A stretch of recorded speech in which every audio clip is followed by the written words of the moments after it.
She thought the house was haunted. A man was living in the walls. It started with the smallest sounds that could be mistaken for wind. A brush against old plaster, a hush of movement above a ceiling.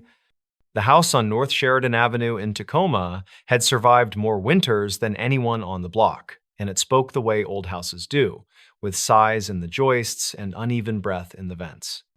That is what Maren Wycliffe told herself each night when the noises returned just as the streetlights blinked on and the gulls from Commencement Bay wheeled toward darker water. Before we begin, tell me, where are you listening from and what time is it there? On a Thursday in late October of 2019, Maren arrived home from the public library just after sunset. Her hands were cold around the metal key. She had been cataloging donated paperbacks all day and wanted nothing more than a hot bath and a quiet hour with a biography she had set aside. The porch light stuttered, on and off, as if welcoming her with a nervous tick. She laughed softly, a single note that sounded like pretend courage, and stepped inside. From the entryway, she could smell damp wood and cedar. The house had belonged to a widowed teacher before Maren, a woman who kept bees and hung dried lavender bunches from the rafters. Maren liked the history of it, the way a home holds on to the people who cared enough to repair it. In the dining room, a framed photograph of Tacoma's old streetcars leaned against a wall that needed patching. In the small kitchen, a square window looked toward an alley where ivy climbed over a fence and kids scrawled bright initials under the utility meters. That night, the noise came again, but crisper. Tap, tap, a scrape. Then silence so complete she could hear the heat switch on in the basement. She set her grocery bag down and stood very still. Her breath found a fast rhythm that made her chest feel too small. She swallowed and called out in a voice that aimed for practical and landed somewhere near shaky. Hello. If someone is here, please answer. I am calling the police. Every cupboard was closed. Every door was locked. A curtain in the hallway stirred, though no window was open. Tap, tap. Then a dragging sound that seemed to move from the far bedroom toward the bathroom, where the clawfoot tub curved like a pale animal asleep. Maren's heartbeat rose and then steadied with a decision. She pulled out her phone and dialed her neighbor across the street, Madame O'Rourke, who preferred the French honorific because she said it made the mailman stand taller when he walked her steps. A retired piano teacher with sharp eyes and a softer smile, she answered on the first ring. Come stand on your porch, Maren said, trying to keep her voice level. Just for a minute, and listen. Within moments, Madame O'Rourke stood bundled in a thick cardigan, her posture precise even in slippers. From the porch, she tilted her head. The street was otherwise quiet, save for a bus a few blocks south groaning up a hill. Maren waited. Nothing. It is an old house, dear, Madame O'Rourke said after a long moment. They creak and clack when the air changes. Do you want Earl to come check the basement later?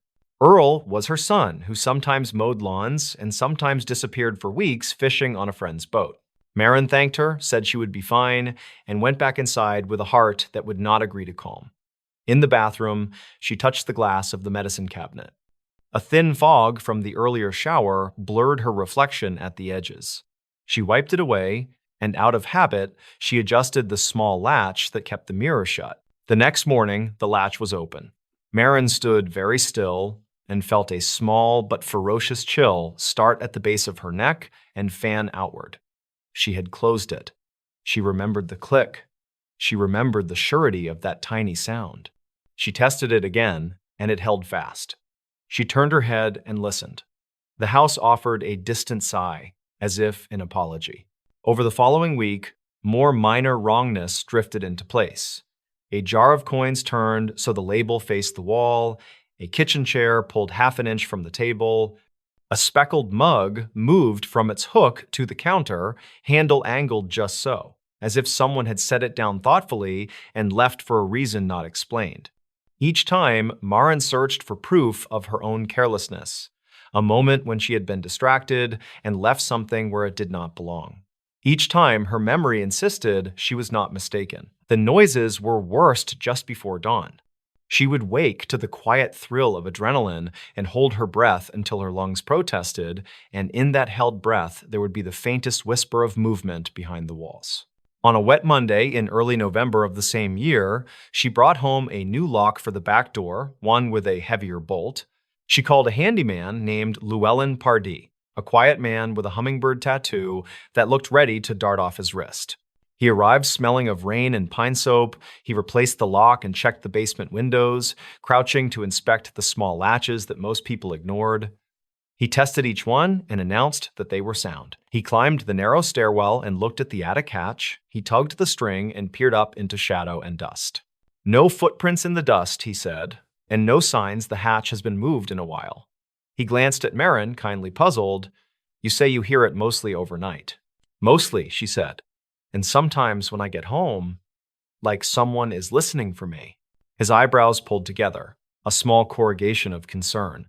Mice could do small mischief, but not pull out a chair. Maybe there is a vent opening in a strange place, causing pressure when the air changes. "I can take a look at the ductwork next week." After he left, the house felt heavier, as if it had exhaled and decided to wait. Marin made tea and carried it to the front room, where a green velvet chair kept vigil by the window. She sat and watched the street, cars sliding past with headlights smeared by drizzle. A woman in a red raincoat walked a beagle that stopped to sniff every microsecond of the world, as if the day's truth lived in damp leaves. Marin pressed her palms to the warm mug and tried to imagine what a rational person would do next. She decided to write it all down. Date, time, detail. She started a notebook and kept it by the fridge. Tuesday, just after 11 at night, hallway creak, 3 steps, then a soft thud. Wednesday, 5:15 in the morning, kitchen drawer open, spoon out, placed on counter. Thursday, just before 8 in the evening, a draft in the bathroom, mirror latch loose again. By the second week of November, she was waking with an ache in her jaw from clenching. Friends at the library noticed her quiet mood. Her coworker, a reference assistant named Etta Holcomb, asked if she wanted to house sit her sister's condo while they were away for the holiday.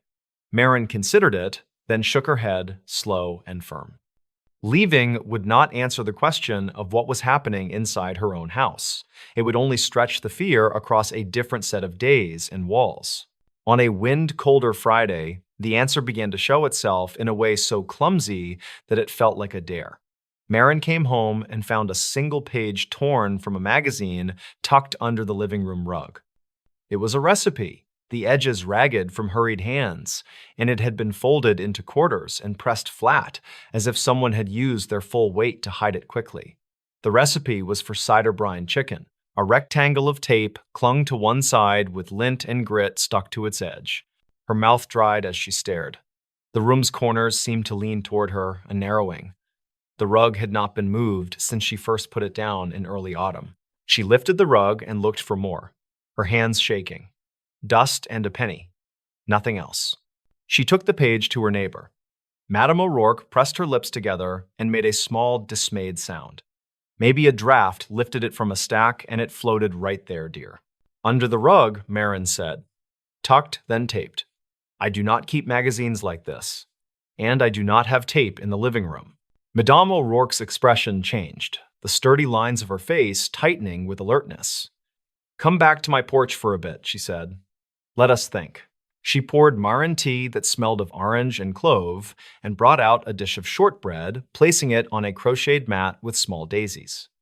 The porch had seen 100 piano students come and go, had held grandparents and late-night phone calls, and a small dog named Reggie who barked only at delivery people. It felt like a place where the walls kept confidence without being complicit. You will call the police, Madame said gently. Not because you are certain, because you are frightened. That is reason enough. The officer who arrived a half hour later was named Thaddeus Rook. He was patient and soft-spoken, a man whose posture said he knew the harm that certainty can do when it is wrong. He walked through the house, his pen ready but not eager. He inspected the doors.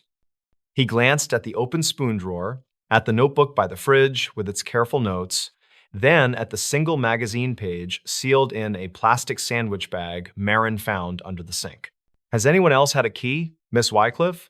Only the realtor, long ago. And the handyman this week, but he was with me the whole time. A friend once watched the place when I first moved in, but she returned the key. I have not given one to anyone else. Thaddeus nodded and wrote in neat print. He crouched by the baseboards and looked for pry marks. He stood at the bathroom and touched the mirror frame, barely moving it, his eyes narrowing in thought. He turned and studied the wall to the right of the tub, where a section of sheetrock, discolored by age, met an older seam. The previous owner did some work back here, he said. See the line? That is newer. Have you ever opened the hollow behind the tub? Many houses this age have a plumbing chase, a space between walls that sometimes runs the entire length of a house. Often they lead to crawl spaces. Sometimes they can be accessed from the basement, sometimes from the attic. Marin felt her stomach tilt. I have not. He followed the wall back into the hallway and measured with his stride, counting off the distance from the bathroom to the far bedroom closet. He opened the closet and leaned his shoulder into the back panel. It gave a fraction of an inch, then held. May I, he said, gesturing to his multi-tool. She nodded, a frightening relief swimming up so quickly her eyes prickled. He cut a clean rectangle along a seam that looked more decorative than structural. When the panel fell forward, dust fanned out and a smell rose up, a mix of cold and old laundry and unwashed skin. Marin's throat clenched against a gag. Thaddeus switched on his flashlight and aimed it into the dark. The beam caught the outline of a narrow space just wide enough for a person to slide through sideways, the vertical ribs of two walls framing a hidden corridor that ran behind the rooms like a secret vein. He angled the beam downward. The floor inside the corridor showed smudges where footsteps had polished dust into an uneven shine. Finger marks scalloped the edges of the opening, the black crescents of grime worked into grooves, shallow shelves had been carved crudely between studs. On them sat two empty water bottles, a single glove, and a small radio without batteries. A half-eaten protein bar lay unwrapped on a rag that might have once been a t-shirt. Marin heard a sound come out of her that she had never made before, a breath that turned into a low moan and then continued, as if she had bent some internal instrument and could not make it stop. Thaddeus glanced back at her and lifted a hand that seemed to settle the air. "Let us step outside for a second," he said. He radioed for another unit in a voice as calm as the quiet before a snow. On the porch, the late afternoon had turned the color of pewter. Rain began as a mist that made everything slightly more real. Thaddeus positioned her near the banister and asked gentle questions. Whether there had been thefts in the house or only disturbances, whether she had noticed food missing, whether she had seen anyone lingering in the alley. She thought of the protein bar and realized that, yes, a few cans had disappeared from the pantry. A jar of peanuts had felt lighter. Bread gone faster than she could account for. Minus one spoon. Minus a washcloth. Minus a sense of belonging in the place she owned. A second patrol car arrived. Officer Inez Paramo, compact and quick-eyed, joined them. Together, the two officers re-entered the house. Marin hovered at the threshold and then followed a few steps behind because not knowing had become unbearable. The hallway seemed longer now, the floorboards pulled tight with tension, the closet yawned open with its square mouth, the cut panel leaned against the bed like a warning shield. The flashlight beam slid along the corridor and paused on something printed on the wall. A line of calendar pages had been taped up in a column, days crossed out with careful slashes. The months were not current, they were stolen from old mailers, public flyers, a hardware store giveaway. The slashes formed a rhythm, steady until they broke into a stutter across the week of Thanksgiving. Next to one date in that week, someone had written a single word in pencil: cold. Inez whispered that someone had been living there a while. Thaddeus nodded once. They pressed forward, moving slowly, announcing themselves in clear voices that tilted toward kindness because kindness can keep people from doing desperate things when they are cornered. Tacoma Police. Come out slowly. We are here to help. Do not make any sudden moves. You will not be harmed. Silence. Then a rustle. A scraping inch by inch against wood that sounded like a person trying to become part of shadow. The flashlight beam steadied. A face blinked into view between studs, eyes wide, cheeks gaunt under a scrim of beard. The man wore a black hoodie mottled with drywall dust, and he held one hand up, palm flat, the other hand tucked against his chest, as if protecting something small and breakable. His voice came out hoarse and thin. "Do not blare the light right at me. Please, I will come out. Do not hurt me." Inez softened her tone another degree. "We just want to make sure no one is hurt. Step this way, hands where we can see them. We will talk on the porch." The man squeezed through the opening like a folded map unfurling. He was taller than Marin expected, but bent by close quarters and cold. His shoes were duct-taped at the toes. He looked at the floor, not at her. When he finally lifted his face, his eyes flashed with something that was not defiance. Not quite shame either. Something complicated and wounded that made Marin's own anger hesitate. He said his name was Corin Albee. He did not offer a last fixed address. He said he had come in through a broken basement vent in early autumn when night began to smell sharper and the shelters were full by evening. He said he had chosen her house because of the alley's cover, because the weeds were high, because he thought it was empty after watching the windows for a few days when she had been away visiting a friend in Portland. "I never meant to scare you," he said, voice cracking on scare. "I tried not to touch things. Sometimes I messed up. I am sorry." The officers searched the corridor and found a nest made from thrifted blankets, a flat pillow, a small battery lantern with a cracked lens, a milk crate of scavenged items.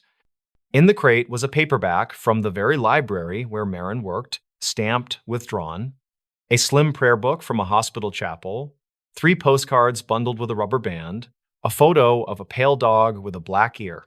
"Did you ever stand over me while I slept?" Marin asked before she knew she was going to speak. The question sounded as if someone else had asked it, using her chest as a drum. Corin flinched as if struck. "No. No, I did not. If I heard you come home, I stayed very still. If I heard you move, I moved away. I am not proud. I did not want to be this person. But it got cold." Thaddeus listened and wrote. Inez remained near the opening, scanning the corridor for anything that might suggest harm, a knife, a stash of pills, a serious plan. They found none. They found instead a journal scribbled in with a pencil worn almost to its metal band. The first page held a simple count of days and meals. The second page contained a list of things to do when the house was empty. Look for leak. Patch draft near tub. Check for mice around pantry. Stop taking food, find work, move on. The handwriting was careful and oddly hopeful. Corin was given a blanket and a bottle of water. He shook uncontrollably. A shiver that seemed to come not just from the temperature, but from the sudden absence of hiding. He kept glancing toward the opening as if part of his mind remained there like a limb not yet aware it had been freed. Thaddeus explained the options in a voice that respected the fact that this was a house and also a crime. There would be trespassing charges and maybe burglary, though the missing items would matter to the charge. There would be resources, a shelter, a counselor, a court date. He explained that the decision to press charges would involve the city, not only the homeowner. He spoke as if measuring each sentence to make sure it sat right in the air. Inez called for transport. The air in the hallway warmed by degrees, as if the house itself were edging back to a balance it understood. In the days that followed, Marin learned more than she expected about the ways people slip through seams. Corin had once worked hanging drywall for a contractor who lost a bid, then another bid, then let his crew go with a shrug and a promise he never kept. Corin had a sister in Spokane who had moved twice in a year and left a forwarding address that forwarded to a mailbox that now belonged to someone else. He had no current ID. He had a softness for small dogs. He could fix copper pipe well enough to keep a sink from singing. She learned these facts slowly because people in uniforms asked questions and people in plain clothes came to the porch and asked if she wanted to give a statement. She gave one, careful and unadorned. She had heard sounds. She had found the hiding place. The officers discovered him. She had not been harmed, though harm had happened in a different way that did not leave marks. The handyman, Llewellyn, returned and sealed the corridor with screws whose heads he painted to match the trim. He adjusted the bathroom mirror so the latch settled with a snug finality. He added a grate to the basement vent that looked like an exclamation mark finally turned into a period.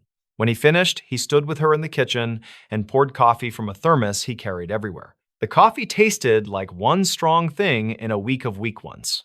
You did everything right, he said, even the frightened part. Fear keeps people cautious. Caution keeps people alive. The neighborhood adjusted too. Madame O'Rourke started leaving her porch light on from dusk to dawn. Earl fixed the motion sensor over Marin's back steps. The woman with the beagle changed her route and passed by more often in the evening, waving with a smile that reached all the way to her eyebrows. Children stopped chalking their initials in the alley and began drawing circles that looked like eyes. Tacoma's rain drummed steady on roofs and gutters and gave the street a sound that was almost clarifying. One afternoon in December of the same year, Marin sat in the library's break room with Inez Paramo, who had stopped by to return a book of poetry she had borrowed months before during an outreach program. They shared a microwave burrito and a bowl of grapes. Inez, out of uniform, looked smaller, younger, and somehow more formidable. She listened as Marin tried to describe the way her house felt now. "It is my place again," Marin said. "But in the night, I sometimes hold my breath and wait for nothing. The waiting is louder than the nothing." Inez nodded in a way that said she believed in the physical reality of fear as much as the fact of drywall and screws. "The mind makes ladders and trapdoors," she said. "It thinks in architecture after it has been inside a house like that. It will quiet." In the following weeks, Corin was arraigned. A public defender named Orrin Vest met with him. The judge listened to the recommendation for a diversion program that included counseling, job placement assistance, and a requirement that he not return to North Sheridan Avenue. The prosecutor did not push for a heavy sentence and noted the absence of violence and the presence of obvious need. The court clerk read out dates that would later become folded papers in thin files. Everyone spoke in the careful tone people use when they know something fragile could be made worse by their own voices. Marin did not attend the hearing. She chose instead to stand in her kitchen at 9 in the morning and twist the mirror latch one more time, a ritual that had the texture of an incantation. She made toast. She watched light find the edge of the counter. She exhaled in a way that allowed her ribs to feel like part of the house and not at odds with it. Later that day, she went for a walk along Ruston Way, where the bay lifted its shoulders under gulls that shouted irreverent laughter into the wind. A barista at a stand near the water remembered her order and did not remark on the fact that she now tipped more generously, as if redistributing luck. That winter brought a sky as pale as porcelain most mornings. Marin developed a new habit. When she came home, she said hello to the house out loud in a voice not for anyone else. Not a prayer. Not a superstition. A statement. I am here. This is mine. You are safe with me, and I am safe with you. On a late Sunday in January of 2020, after the holiday lights had been taken down and the street wore its familiar dimness again, Marin received a letter from a shelter downtown. It was short. It thanked her for cooperating with outreach resources and for speaking with the advocate who called the week after the incident. It said that Corin had entered a program. It said he had asked that the shelter deliver a small envelope to her if she agreed. The advocate had asked, gently, whether she wanted it. She had agreed, and now the envelope sat on her dining room table. She washed her hands, she opened the flap, and slid out a single page folded twice. The handwriting was careful, like the list in the journal. The words were simple. I am sorry. I believe you were kind even when you were frightened. I did wrong. I will try to be better and to be someone you would not be afraid to meet on a street. Thank you for not making me into a ghost. Her throat closed around a feeling she had not named yet. Not forgiveness, not even relief. Something like permission to build a life again, not only a habit of vigilance. She folded the note and slipped it into a recipe book her grandmother had given her long ago, between the pages that described how to simmer broth slowly and how to taste before adding salt. She did not tell many people about the note. It felt like something that would be diminished by more air than it needed. Spring came, as it always does, even when it seems it will not. The maples along the sidewalk lit up with leaves, and the beagle's route expanded back to the park. Marin planted herbs in a window box over the kitchen sink and discovered the way new green smells like electricity. Llewellyn stopped by to show her how to check the attic fan. Madame O'Rourke began teaching a young neighbor scales on an old upright that had not been tuned since her last student left. The street acquired a different music. In the hush of some evenings, there were still noises. Of course there were. A house is a living system of materials, adjusting and forgiving, tightening and releasing, making small negotiations with time and weather. When the sounds came, Marin listened, and then she did what she had practiced. She breathed until the breath was not a task. She named what she heard. Foundation settling, heat moving, rain. She waited until the quiet returned. It usually did. On a deceptively warm afternoon in early May of that year, she found herself cleaning the closet where the panel had once opened into shadow. She had been avoiding it as if it were a cemetery of wood.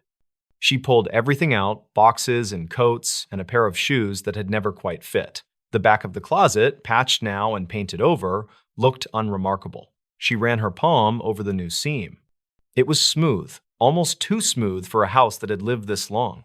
She pressed her hand there and imagined the corridor on the other side, empty, filled only with the quiet that wood holds like memory.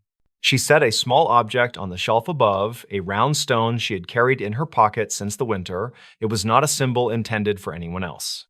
It was the sort of stone you pick up on a walk because it fits the space between thumb and forefinger just right, and because its weight says something trustworthy about gravity. It sat there and did not proclaim anything. It just was. The city moved on because cities must. News cycles folded their own pages and found new ones. But the block knew. The neighbors wove the story into the fabric of the place the way people do, a caution not spoken loudly, a memory held and then set down with care. Sometimes a new postal carrier would pause on the porch, greeted by Madame's formal hello and her instruction to stand taller. Sometimes a bus would breathe at the corner and let off someone who would look up at the row of houses and decide to keep walking. Sometimes the beagle would lift a paw, listening hard to some frequency humans cannot catch, and then he would sneeze and pull his human toward home. Corin did not return to North Sheridan Avenue. Marin did not see him again, though once in a store near the transit center, she noticed someone with a familiar stoop buying a pair of work gloves, and for a second, the world wavered around the edges like heat above pavement. The man turned and was not Corin. Her breath steadied. She bought a packet of screws and went home to tighten the hinge on a kitchen cabinet that had begun to squeak. The hinge quieted. The cabinet closed with a sound that felt honest. By summer, the house had developed a new rhythm that included less dread and more trivial pleasure. Light moved across the wood floors in long stripes. A friend visited and slept in the guest room without waking in the night. Marin read books on the porch and learned to identify the call of a particular crow that liked the fur at the corner. She cooked the cider brine chicken from the torn recipe, not because of the history of the page, but because she had always meant to try it. She brined it overnight in a bowl big enough to whisper ocean. She roasted it until the skin crackled. She ate it at the table alone and then shared leftovers with Madame 2 doors down. They agreed it tasted like something worth repeating. There were still nights when Marin would wake and the house would hesitate. She did not blame the house for this. She did not blame herself. She stood and walked the hallway, not as a guard, but as a person who belongs where she stands. In the bathroom, she touched the mirror latch and listened for the click. She watched her reflection. She looked less haunted than she had feared. She looked like someone who had been afraid and had not lost the ability to be ordinary. On a morning in late September of the following year, after a long walk by the water, she returned to find a letter without a return address. She opened it on the stoop. Inside was a sheet torn from a job intake form. A few lines had been filled out: name, date, position applied for at a warehouse off South Orchard Street.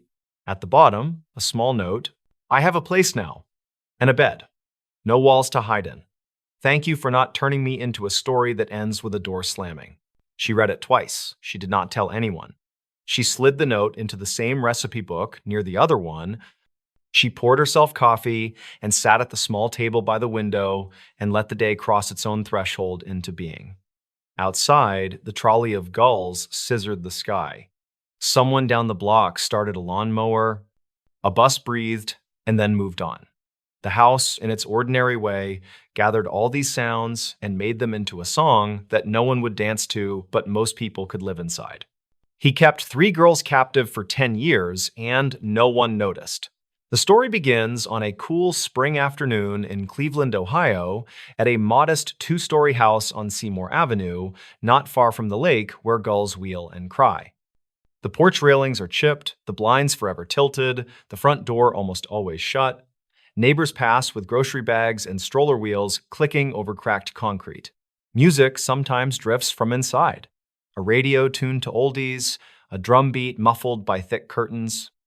It is an ordinary street in an ordinary American city, the kind of place where people wave from porches and borrow ladders without signing anything. And yet, behind those tired blinds, 3 young women lived in captivity for a decade while the city moved around them, unaware or unwilling to believe.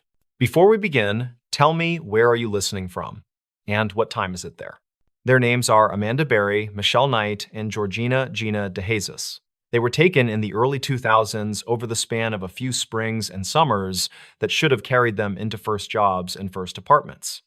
Instead, their paths converged in a small set of rooms, a maze of improvised locks and chains, a radio that was loud when the captor wished, silent when he did not, and the constant rasp of fear. The man who took them, a former school bus driver named Ariel Castro, knew the neighborhood well. He knew which streets emptied at the end of the school day, which families hurried, which porches sagged. He knew how to look like a neighbor and not a menace, how to nod and keep walking. Michelle Knight disappeared first, in the late summer of 2002. She was small, tough, and older than the other girls would be when they vanished. She had been trying to reclaim parts of her life the world had made hard for her. On the day she was taken, she expected an ordinary errand near West 65th. The sky was a dull pewter, with a little wind moving wrappers along the curb. A familiar car slowed beside her, the driver leaning across the seat with the easy voice of someone she had seen around. He offered a ride, a few minutes, a quick stop, and then home. She hesitated. She wanted to believe in the shortcut life rarely offers. She got in. The click of the door was light. The meaning was heavy. When the car turned towards Seymour Avenue, she did not know she had crossed a border she would not step back across for many years. The second disappearance came the following spring, in 2003, when Amanda Berry finished a shift at a burger restaurant on Lorraine Avenue and started the walk that was supposed to end at her front door. It was a day with the kind of light that makes a city look honest. She called her sister on a payphone, a voice quick with plans for cake and a birthday that was coming the next day. Then the same familiar car, the same friendly wave. The man said he knew her sister, said he could take her home faster, said all the little things that stitch a stranger into a pattern of safety. She trusted the pattern just long enough. The car door shut. Music on the radio played a song everyone knew, upbeat and harmless, and the sidewalk slipped by. The third girl, Gina DeJesus, was 13 when she disappeared in the spring of 2004. She was walking home from school with a friend, secondhand chatter fluttering around them like sparrows. In a moment that still makes the air go thin when you think about it, Gina and her friend split at a corner that should have been nothing more than a corner. The car stopped again, the same driver, the same casual acquaintance language, the same promise of a short ride. She stepped into the illusion of ordinary kindness. The door shut. The city continued, unaware that another family would soon be taping flyers to telephone poles and asking questions that felt like prayers. Inside the house on Seymour Avenue, the world became small. Windows were covered, doors groaned with extra locks, hallways narrowed with stored junk and deliberate clutter, the better to slow a sudden flight. Rooms were repurposed into cells. Music from an upstairs radio sometimes blared through the floorboards when the captor wanted to drown out their voices or his own thoughts. At night, the furnace clicked and sighed, and sometimes a neighbor's dog barked, then fell quiet again. The smell of old carpet, fried food, motor oil, and dust saturated the air. The women learned to map time by the way sunlight found seams in the blinds, by the scent of winter's first radiator heat, by the creak of steps that meant he was coming. There were rules. Do this, not that. Speak only when spoken to. Step here, not there. Punishments were swift, the logic always shifting, so that safety could never settle. He starved them or fed them on a whim, bought them fast food, and then withheld the next meal for days, as if kindness had to be balanced by cruelty. He sometimes gave them gifts, little objects that carried poison under their ribbon, a new shirt, a cheap necklace, a used television, a coloring book, a winter hat. He forced them to watch the news when reports of their own disappearances flickered across the screen, then shut it off with a satisfied sigh when the story moved on to weather and sports.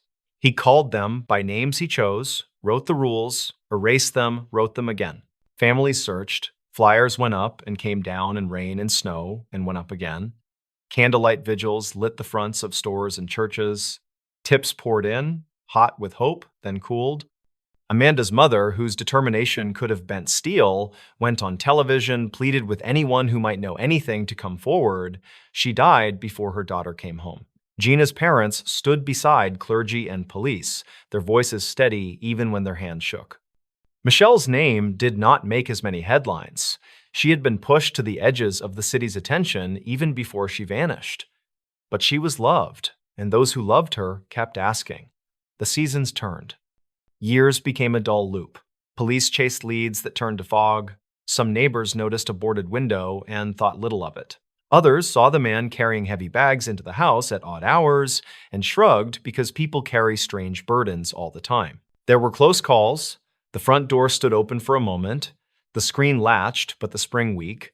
A neighbor stopped by to talk about a car, a drum kit, a broken taillight. Footsteps approached the porch and paused. Inside, a television was turned up to cover the sound of breathing. Once a child's toy was seen in the yard. Someone asked about it. The captor said a niece had visited. Smiles, a little wave, the porch conversation ended. The door closed, locks clicked. In the house, the women found a way to hold on to themselves. They whispered to one another when they could. They passed notes when they could not speak. They learned the rhythms of the captor's job and the gaps those rhythms might grant. They invented small rituals to remind their minds that time still existed and belonged to them too. On birthdays, they whispered the date to themselves and let a single memory bloom. A slice of cake, a tiny gift, a swing in a park, a hand squeeze. They taught and retaught each other the shape of courage. They promised to remember their true names. One spring, hope changed shape. Amanda, whose voice had remained steady in the worst storms, had a child in that house, a little girl with quick eyes and soft hair. The captor claimed paternity. The truth was a testament to survival. The women shielded the child with everything they had. The house became a school. They taught the girl letters with penciled notes, songs hummed softly, stories told in whispers. They showed her which boards creaked and which ones sang. They taught her the difference between ordinary and danger by the smallest signals, the sound of keys tossed on a table, the scrape of a chair. The girl grew up knowing that a window could be a wall, but that a wall could be imagined as a window. When the radio played a song that sounded like freedom, she swayed in place and watched the curtains lift a little in the summer heat. The seasons kept turning, the city grew and eroded and grew again. Houses were painted, then left to peel, the bus routes shifted. On Seymour Avenue, there were years when little changed. Then a sudden new porch column, then nothing. People move through a city like water through a net. They catch on some threads and not others. Ariel Castro kept slipping through. In early May of 2013, a series of slight decisions aligned. The captor left the front of the house less secure than usual. Perhaps he was arrogant, perhaps he was distracted. Perhaps the old screen door did not catch the way it used to. Inside, the air felt different, as if the house itself were about to exhale. Amanda reached for the door and felt it give more than it ever had. Her heart hammered a warning and an invitation. She looked at the child and knew that waiting was another kind of danger. She whispered, and the whisper felt like a vow. She pushed. The door resisted, then shifted. She pushed again with a strength that had been hoarded for years and kept ready for one exact moment. The wood cracked. The chain complained. She screamed then, a sound that climbed the stairs and went out into the street, a sound that used her voice and also every voice that had been kept small. A neighbor heard. His first instinct was disbelief, then confusion, then action. He came forward, tried to kick, tried to lift, tried to pull. The door gave more. The city might have heard the hinge groan. The opening became a gap big enough for a face, then a shoulder, then a body. Amanda slipped out, a child in her arms, a decade traveling behind her like a storm cloud that had finally found a seam in the sky. She ran to a phone and called for help, and when the operator asked for a name, she said her own, as if signing back into existence. The street tilted toward the possibility of rescue. Sirens soon braided through the neighborhood air. Police moved through the house and found Gina and Michelle. The officers called their names, and the names echoed, then landed. There were tears and shouting and relief so intense it bordered on pain. The three survivors emerged into the kind of daylight that stuns the eyes. Neighbors cried, reporters began to gather. Strangers found themselves pressing hands over mouths or against chests as if to hold a heart in place. Family members ran and then slowed and then reached. The city felt for a moment as if it were breathing together, in and out, slow and grateful. The arrest was swift. The man who had walked that street for years with a bag of groceries and a flat expression was taken downtown in handcuffs. The house was sealed. The blinds that had been tilted closed for so long would soon be lifted, and the rooms would give up their secrets. In the days that followed, crowds pressed against police tape and stared at a front door that had finally swung wide. Reporters read lists of items recovered inside. The city grew angrier and sadder by the hour. Some neighbors wondered aloud how they had missed it. Others said they had always thought the house felt wrong, but did not know what to do with a feeling. People brought flowers to a block that had never asked for flowers. The legal process moved with a speed that surprised even those used to courts and calendars. In late summer of 2013, after indictments stacked high with counts that measured only the smallest part of the harm, Ariel Castro stood in a courtroom whose air felt both heavy and precise. He pleaded guilty to avoid a trial. The judge pronounced a sentence so long it needed extra language to hold it, life without parole, plus enough additional years to swallow any fantasy of return. The gavel sounded like a door being closed the right way at last. In that same season, the house on Seymour Avenue was demolished. On the day the heavy machines rolled up, the crowd gathered again.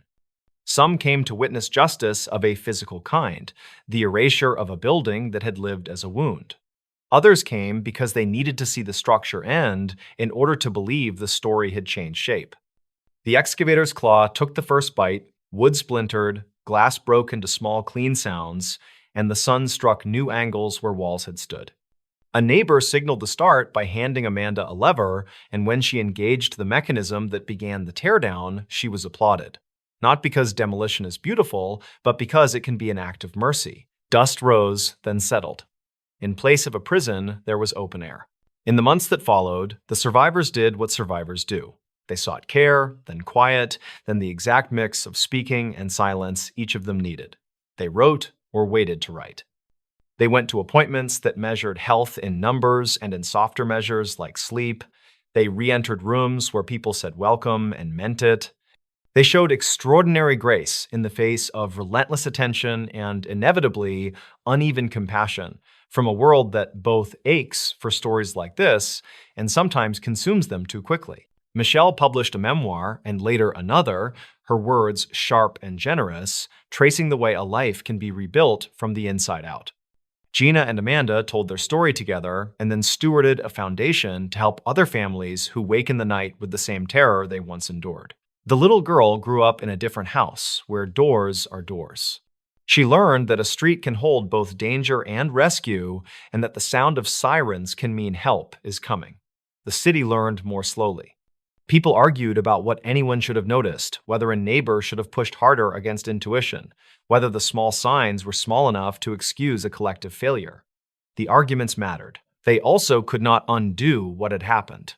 What could be done was to make new habits, to listen longer, to ask twice, to check on the quiet house with the uneven blinds, to take a feeling seriously even when it arrives without proof. As for the man who caused the harm, he entered a state prison and lasted only a short time before he died by his own hand.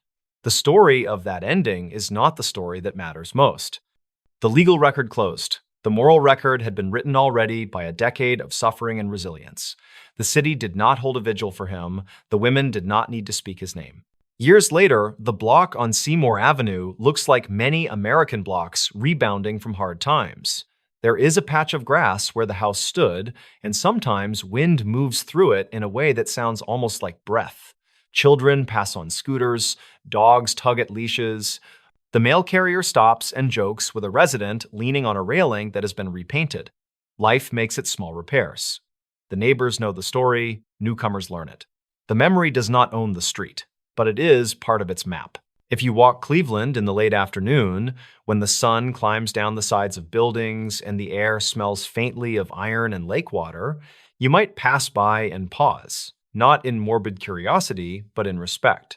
You might think of a city that failed and then tried to make amends, of families that refused to surrender memory, of three young women who endured something no one should endure, and who, when a seam finally opened, ran through it and let each other out. You might hear traffic on Lorraine, someone singing two houses down, a screen door slamming, a crow scolding from a wire. Ordinary sounds, blessedly ordinary. The title of this account asks a question that still stings. How could he keep three girls captive for 10 years and no one noticed? Part of the answer is that people did notice fragments and could not assemble them. Part is that poverty and neglect can hide both predator and prey in the same shabbiness. Part is that we prefer a tidy world. Another part is that the captor understood how to wear the mask of normal. The final part is this. Noticing is not the same as knowing, and knowing is not the same as acting. The lesson Cleveland learned the hard way is that we must build a culture where all three happen in sequence and with care. There is no ribbon tied neatly at the end of a story like this. There is only a closed door torn from its hinges and replaced by open sky, a city that wrote a promise to its citizens in dust and sunlight, survivors who continue making futures one brave choice at a time, and a community that learned to listen with its eyes as well as its ears. The question remains, but so does the answer you can hear in the steady cadence of their names. Amanda Berry, Michelle Knight, Georgina Gina DeJesus. They were here all along. They are here now. The rest of us must be worthy of that truth, and the street must stay bright enough and the doors must stay open enough that when someone whispers for help again, the whole neighborhood hears and moves. He terrorized a town at night and was never caught. They called it the Spring of Fear. Not at first. At first, it was only a rumor that drifted through the piney woods, across the low bridges, and over the state line that splits Texarkana into two jurisdictions and one shared heartbeat. By the time the leaves thickened and the cicadas began to sing, the rumor had hardened into a name that people refused to say after dark. The Phantom. Before we begin, tell me where are you listening from and what time is it there? The year was 1946. America had just stepped out of one war and into the uneasy brightness of peace. Returning soldiers wore their hair short and their optimism longer. Saturday dances filled gymnasiums. The radio spun out swing tunes and baseball scores. In Texarkana, a town pinned between Texas and Arkansas, night meant cruising the two-lane roads that curved into the countryside, a few miles from neon signs and soda fountains. Couples parked beneath live oaks. Crickets stitched the silence shut. On a Friday night in late February, the air was cool and damp. A draft of fog clung to the ditches off Richmond Road. After midnight had tipped into the small hours of Saturday, a young man named Jimmy Hollis and his companion, Mary Jean LeRae, pulled to the shoulder at a quiet spot. They talked. They listened to the faraway swish of tires on Highway 67. They did not know that some footsteps had already found them. A shape emerged from the dark. He wore a burlap-like sack pulled low, two eye holes cut roughly. He held a pistol. He ordered Jimmy out of the car, voice flat, almost effectless, as if reciting. He demanded that Jimmy remove his trousers, then struck him down with the barrel until bone gave way and blood pooled black on the road. He turned the gun toward Mary Jean and told her to run. She stumbled barefoot into the brush, afraid to look back.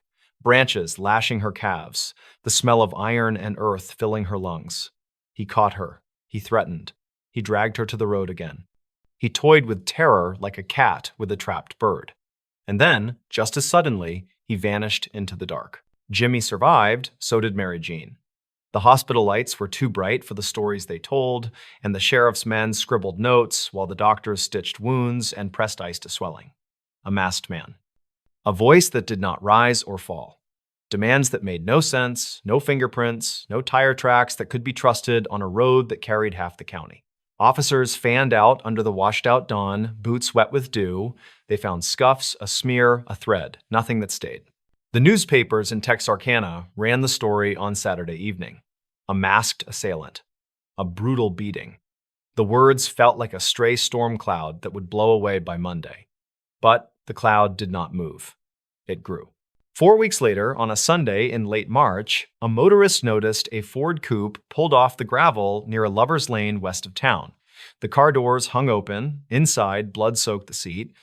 Nearby lay the bodies of Richard Griffin and Polly Ann Moore. They had been out dancing. They had driven into the night that every couple knew. Now the radio still hummed, thin and tinny, while the wind passed over them, taking heat and leaving silence. Bowie County Sheriff William Presley drew in officers from both sides of the line. Some names still echo when people tell the story, their vowels rounded by time and dust. Deputy Tillman Johnson worked the roadside and the ditches. State troopers set up checkpoints. The Arkansas police and the Texas men traded jurisdiction the way men trade a heavy box, careful and strained. Reporters arrived with notebooks and the crisp, decisive words of big city papers. They wrote of a masked man, and the phrase took on weight, like a verdict delivered before the trial. The town reacted first with stubbornness. Theaters stayed open, teenagers promised their parents they would be home early, then tested the edge of curfew like they always had. But the air changed. The laughter on front porches faded sooner. People walked each other to their cars and watched the rearview mirror longer than they watched the road. Hardware stores sold out of locks. Gun shops emptied by noon. Dogs slept nearer to the front door, as if they too knew that night had begun to carry a different kind of sound. In mid-April, the phantom returned. On a Saturday that bled into Sunday, a boy named Paul Martin never made it home, and a girl named Betty Jo Booker did not return from a dance where she played her saxophone with a high school band that had no idea they were hearing her last notes. Searchers combed the ground as the gray morning pressed its thumb on the horizon. They found Paul first by a barbed wire fence, his body arranged by hands that felt nothing. A little farther off, among the scrub, they found Betty Jo. The instrument she loved turned up later, hidden in weeds, as if it had to be silenced too. By then, the name had settled like dust in the lungs. The Phantom. People said it without wanting to. Churches filled, windows shut early, theaters turned off their lights. The sheriff's office lines rang all night, the phones rattling with reports of footsteps, of a car idling just beyond a hedge, of a figure passing a widow's glass. Every shadow was a man. Every creak of a board was a boot. Fear sharpened the edges of ordinary life until even kindness looked suspicious. Texas Ranger Captain Manuel T. Gonzalez drove into town wearing a suit that fit like a decision already made. His reputation ran ahead of him, a rumor with a signature. He spoke softly. He listened more than he talked. He walked the roads where the couples had parked and marked off distances with long strides, head tilted. He rode with deputies along dirt lanes, the dust rising behind their tires in slow, patient curtains. He bought coffee at small diners and asked the waitresses what they had heard. Everyone had heard something. Almost nothing could be used. Officers tried roadblocks and nighttime patrols. Citizens formed watch groups and roamed with shotguns cradled like infants. Newspapers begged readers to keep calm. Editorials stitched together common sense and prayer. The town strained so hard to be brave that you could hear it, a faint hum like a high wire under a man's careful feet. In early May, when the heat began to lift from the asphalt even after sundown, the Phantom shifted patterns. A house on a country road, a couple, Virgil and Katie Starks, living their ordinary evening, a radio playing softly, a porch light burning, a shot cracked the window, Virgil fell where he Saturday. Katie ran for the phone, blood pooling in a widening halo. Another shot tore the quiet again and again. She crawled, staggering, leaving red on white tile, red on wood. She made the front door. She made the porch. Across the yard, neighbors saw her and ran, and in those 15 minutes that felt like a lifetime, the night split open like a curtain and showed everyone what they were afraid to name aloud. This was not a cruel prankster, not a jealous boy, not a vagrant with liquor-soured breath and a story that would make sense when the bottle ran dry. This was someone who could vanish between house and ditch, between scream and siren, between the trembling finger and the telephone dial. The Rangers dug deeper. They examined spent shells and the way the glass fell inside rather than out. They mapped circles around each scene and measured how far a man could walk without being seen by a neighbor or a dog. They listened to gossip about a car thief who drifted through town with a woman who alternately loved him and feared him. They considered a loner who kept strange hours and wore his hat low. They wrote names on a board and erased them. The town waited, the way a body waits for a fever to break. One man drew particular attention. His name was Yule Swinney, a petty criminal with a taste for stolen cars and quick getaways. Officers examined him, interviewed him, studied his wife's statements, which rose like flames, then collapsed like ash. She said he had confessed to the killings, then she recanted. She said she was frightened, then she said she had lied. In those days, a spouse's testimony could be more difficult to use than a smudge on a window. The law had its limits, the evidence had its holes. The case against him tightened, then loosened. He went to prison, but not for murder. People watched the newspaper, waiting for bold letters announcing an end to the fear. The bold letters never came. Summer arrived like a shallow breath that would not deepen. The dances resumed, slowly, cautiously, as if the band was playing with one eye on the exits. Theaters lit their marquees a little earlier. Restaurants set extra chairs near their doors, where the breeze might bring in the sound of an approaching siren. Parents insisted on chaperones. Teenagers pretended not to mind, then minded in private. The town learned how to carry dread the way you carry a heavy satchel you cannot set down. If you lived there, you remember small things most clearly. The way a screen door clicked at midnight. The way the neighbor's porch swing creaked a little and then stopped. The smell of gun oil at the hardware store. The sudden sound of a radio announcer lowering his voice as if the story he was telling might hear him and change course. The sheriff's car idling on a side street while moths worried the headlamps. A group of men on a church lawn talking too loudly about weather and crops, then falling quiet together as if someone had touched a nerve they all shared. The investigation teemed with motion and yet could not move the needle of certainty. Texas men, Arkansas men, Rangers with notebooks, deputies with photographs that they had studied so often the corners frayed, a reward posted, a cascade of tips. Some callers were cranks spinning tales for attention, some were frightened to the point of invention, turning every odd neighbor into a suspect, every battered car into a getaway vehicle. Now and then, a tip sounded like the brass ring finally within reach. Now and then, the officers felt their hearts jump. Then tests came back. Alibis hardened. Distances proved impossible. A detail failed to fit. The brass ring was smoke. The presses in Texarkana worked late through spring and early summer. Reporters learned the back roads by heart. Editors argued with typesetters over adjectives that felt either too small or too sensational. Every sentence had to balance on the thin beam between panic and denial. Families clipped the articles and tucked them into drawers that smelled of cedar. People who moved away took those clippings with them. Decades later, when they opened the boxes, the paper crumbled in their hands like leaves. Fear is rarely a single note. It is a chord, layered and shifting.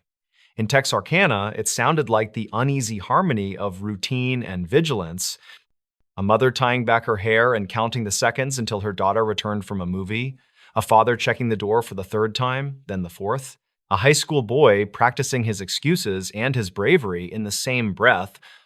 A deputy driving the same loop again and again and again, making a pattern that might be predictable enough to catch the man who slipped through patterns like a fish through a net. By late summer, the phantom's violence ceased. If he was one man, he either left or chose to stop. If he was a story that had temporarily walked on legs, those legs gave out. The town did not relax so much as slowly exhale, one careful inch at a time. The Rangers drifted back to Austin, the sheriff's office filed the photographs, the The watch groups put their shotguns back in closets where dust, at last, had a chance to settle. Time passed. A year, then 5. The war faded into memory, replaced by new wars fought far away and noisily reported at dinner tables. The teenagers who had clenched their teeth through fear became parents who learned to say, "Be careful," without letting their voice tremble. The roads where couples once parked grew busier. Light encroached on the edges of fields that had felt limitless in the dark. The town stitched itself, the way skin knits after a deep cut. A scar formed. You could deny it in daylight. At night, in the hush between one song on the radio and the next, you could still feel the pull. Investigators kept the case alive as best they could.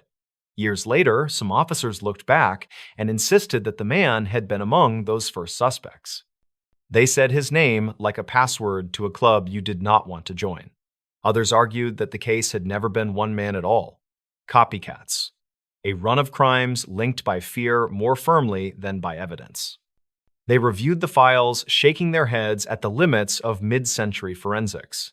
If only, they said. If only fibers. If only DNA. If only the ability to match bullets with a kind of mechanical certainty that would render doubt into a footnote. But history does not take edits. It keeps its first draft, smudges and all. The Texarkana files remained as they were, ink on paper, photographs with white borders, statements signed by hands that have since stilled, the girl with the saxophone, the boy by the fence, the couple in the car, the woman on the porch, blood streaking the boards, will burning hotter than fear. The names matter. The lives matter more than the man who came in the dark. And yet it is the dark we return to when the town's story gets told. There are details that still hold the mind. The burlap sack with rough eye holes, the voice without a tremor or any trace of laughter. The way the crimes for a time kept to weekends, as if the killer worked a weekday job like anyone else, punched in and out, and then slipped beyond the clock when the moon rose and the roads thinned. The precision with which he approached, the quickness with which he was gone. The absurd tenderness of a saxophone tucked into weeds as if it needed to be hidden from the Sunday. If you walk those roads today, the trees are taller, the ditches are deeper, the world is louder. But if you stop and let the cars pass, if you let the last one's taillights disappear, you can hear what they heard. A faraway whistle, wind glancing off wire, the chirr of insects, the hush that comes right before something breaks it. The town is different now, but night is night. It presses, close and weightless, like a hand that does not mean to harm and yet reminds you of hands that have.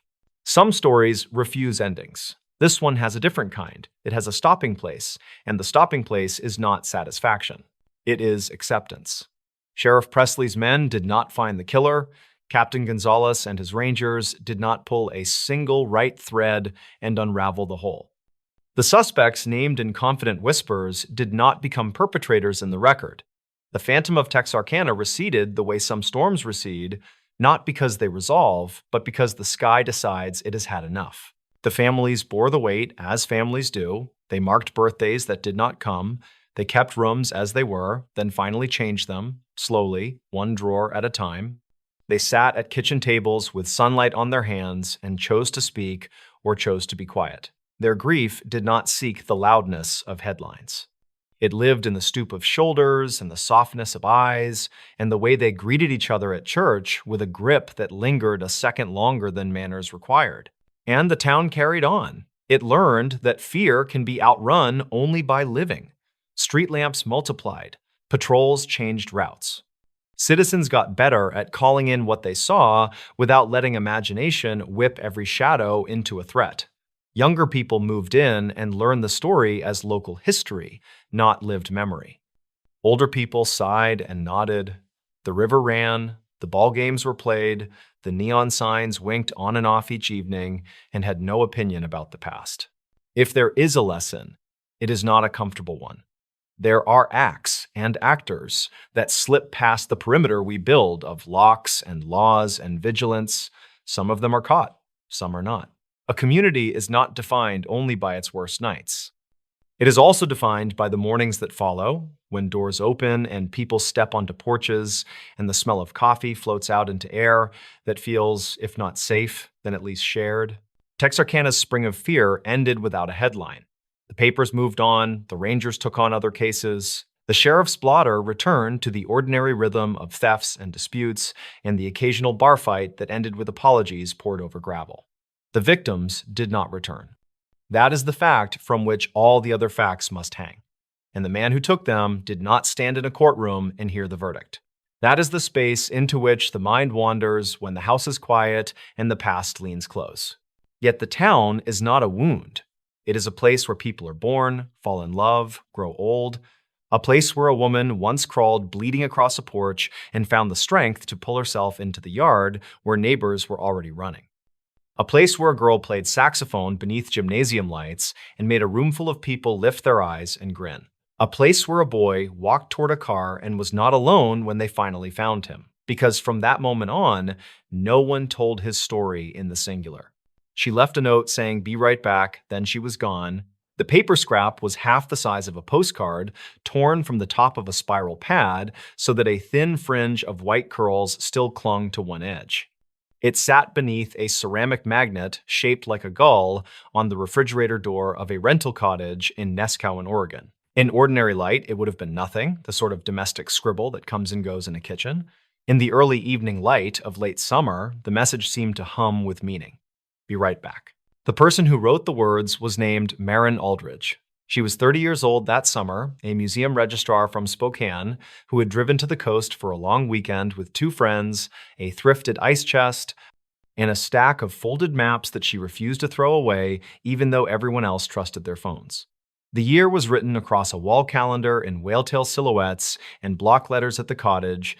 It said late August, the first week leading into a holiday weekend in the year 2019. Before we begin, tell me, where are you listening from and what time is it there? The Friday they arrived, wind combed the beach into ripples and folded the froth back on itself. The cottage was salt-streaked, cedar-shingled, the kind of place that keeps the smell of the sea even when the windows are shut. You could hear the surf from the tiny porch.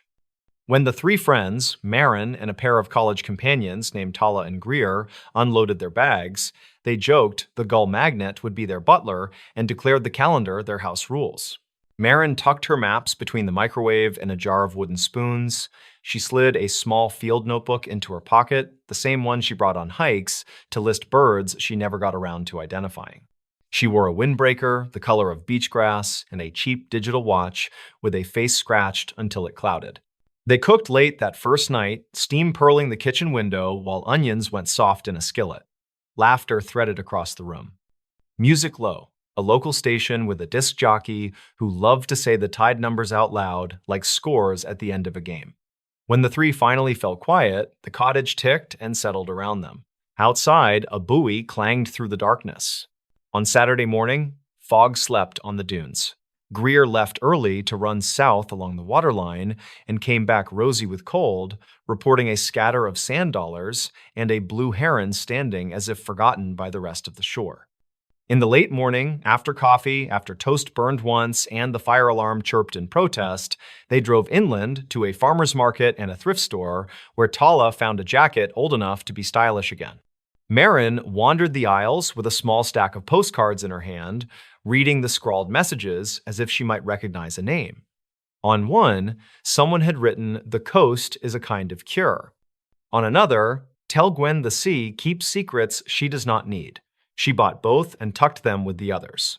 What no one there noticed, because there was nothing to notice, was that all the threads of an ordinary weekend had already aligned. The hours were arranged like stepping stones. Every detail was in its place. The note did not exist yet. In the late afternoon, clouds tore apart and left the sky a pale, rinsed blue. They ate early on the porch. A gull stared with criminal intent at their salmon. The air smelled of cedar and the metallic tang of the tide. Tala read a text from a coworker and complained good-naturedly about the office. Greer worried about wildfire smoke that might drift into the valleys later in the week. Maren chewed thoughtfully and said she wanted to walk, just a short loop up the bluff trail and down toward the beach grass, to see if the small creek behind the cottage still made that silver sheet where it fanned into the sand. She fished the field notebook from her pocket and stuck it back. She made a small show of taking nothing with her, no bag, no water, just the windbreaker and the watch, and a hair tie she had to twist twice to hold. She took a pen, the one she liked, with a fine needle tip. "What time is it?" Tala asked. "A little after 6, Marin said, glancing at the scratched face. "The light will hold. The fog's a rumor tonight."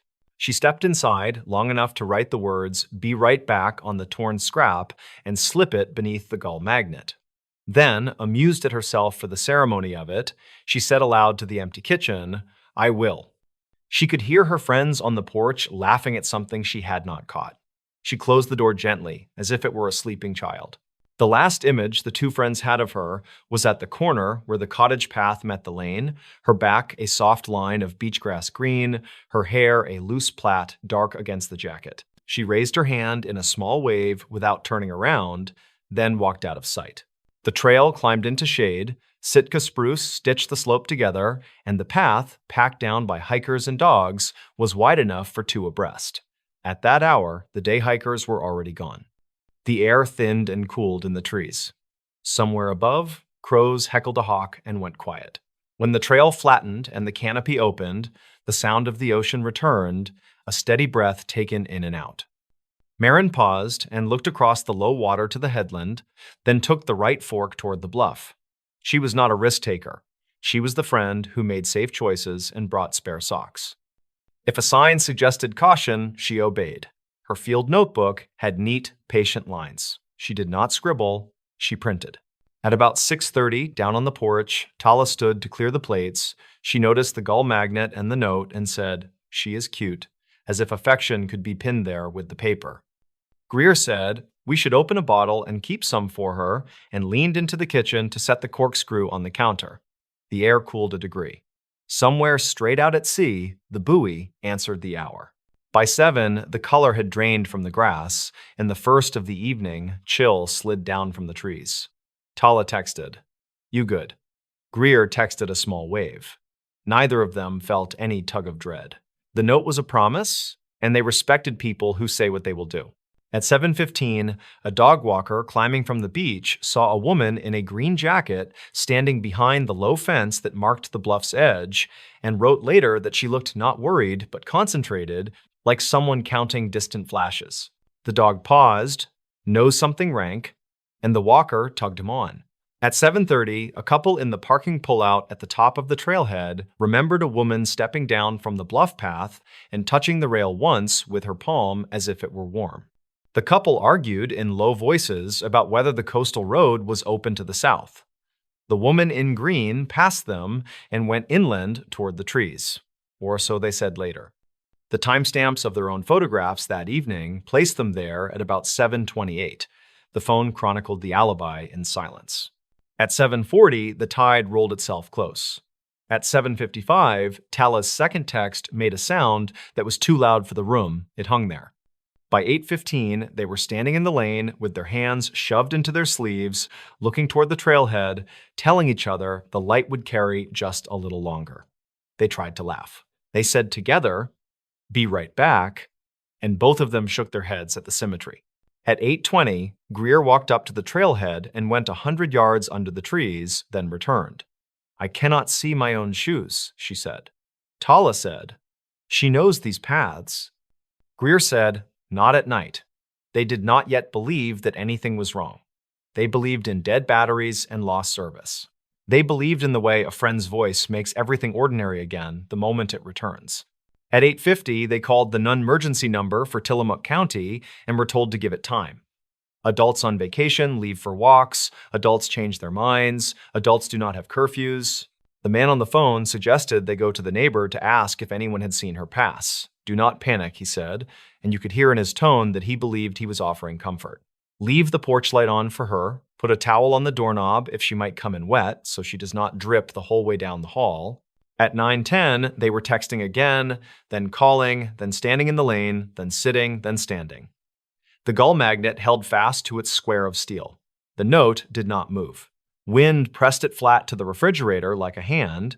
Sometime after 9:30, a deputy named Keegan Holt arrived in a truck that choo-chooed over the gravel and then coughed quiet. He had the kind of face that looked older when he was thinking. He listened to the story on the porch while his radio muttered to itself in clipped numbers. He walked them through the expected questions, the ones that come like beads on a string: any medication, any history of walking off or wanting to be alone, a recent fight, a recent fear.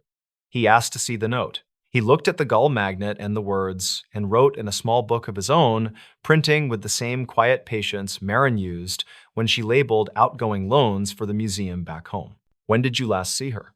A little after 6. What was she wearing? Her windbreaker, the green one, jeans, shoes, not sandals. She is too careful for sandals on the bluff. She said she was going to look at the creek fan where it runs to the sand. Did she take a phone? She left it charging, Tallis said, and the sound of that sentence cracked. Just once, like thin ice in a glass. The deputy made a call, then another. He went to the trailhead, stood with his light pointed down the path, and turned in a slow circle so the beam drew a pale ring on the trees. He broadcast a description.